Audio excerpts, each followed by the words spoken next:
మత్స్యకారులందరినీ ఆర్థికంగా అభివృద్ధి చేయడమే ప్రభుత్వ లక్ష్యమని ఇబ్రహీంపట్నం ఎమ్మెల్యే మల్రెడ్డి రంగారెడ్డి అన్నారు. ప్రభుత్వం రాష్ట్ర వ్యాప్తంగా చేపట్టిన ఉచిత చేప పిల్లల పంపిణీ కార్యక్రమంలో భాగంగా రంగారెడ్డి జిల్లా ఇబ్రహీంపట్నం సమీపంలో ఎమ్మెల్యే ముఖ్య అతిథులుగా హాజరై పెద్ద చెరువులో చేప పిల్లలను విడుదల చేశారు. గత ప్రభుత్వం చేప పిల్లల నిధులను దుర్వినియోగం చేసి మత్స్యకారుల పొట్టగొట్టారని విమర్శించారు. రాష్ట్రంలో ఉన్న గంగపుత్రులను ముదిరాజు కుటుంబాలను ఆర్థికంగా అభివృద్ధి చేయడానికి ప్రత్యేక నిధులు కేటాయించి ఉపాధి అవకాశాలు కల్పించడానికి ప్రభుత్వం యుద్ధ ప్రతిపాదకన చర్యలు చేపడుతుందని అన్నారు.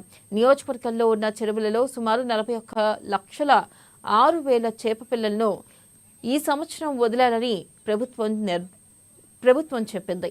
ఇక కావున మత్స్యకారుల సమన్వయంతో ఉండి చెరువులు, కుంటలు పరిరక్షించుకుని అభివృద్ధి చెందాలని సూచించారు.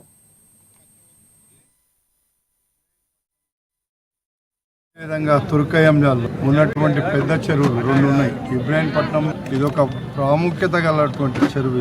అదేవిధంగా తుర్కయంజాల్లో ఉండే చెరువు. ఇదంతా ఈరోజు మేము చేప పిల్లలను వేయడం కోసం సంస్థ చైర్మన్ సాయి కుమార్ గారు, నేను, మున్సిపల్ చైర్మన్స్, కౌన్సిల్ అందరు కూడా ఉన్నారు.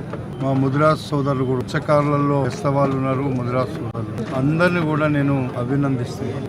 మనం ఇది కుదెరువు కోసం కానీ గడిచిన 10 సంవత్సరాలలో ఈ చేప పిల్లలను మీద కూడా కోట్ల రూపాయలు దండుకొని ఆఫీసులే దలగబెట్టినటువంటి సంస్కృతి. మనం దొంగతనం చేసిన డబ్బులు పట్టుబడితే ఆఫీసులను దలగబెట్టేటువంటి సంస్కృతి వచ్చింది. పేదవాళ్ళ నెత్తిన టోపీ పెట్టిండ్రు.